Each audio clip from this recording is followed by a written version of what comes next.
If you didn't understand what she said, you can meet me outside. I will tell you the interpretation.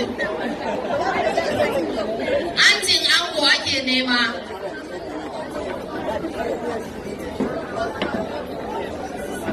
Min dada mita Gogo Mari. Gogo Mari. Gogo Mari.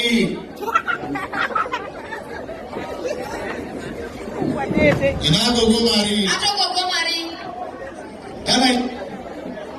Kana zuwa. Okay.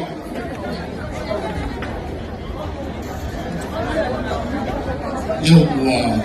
Haka ina ƙara sanar muku bayan mawaƙanmu da na gaya muku sun zo gaba daya yanzu haka Umar M. Sharif shi ma ya shigo fili sai godiya.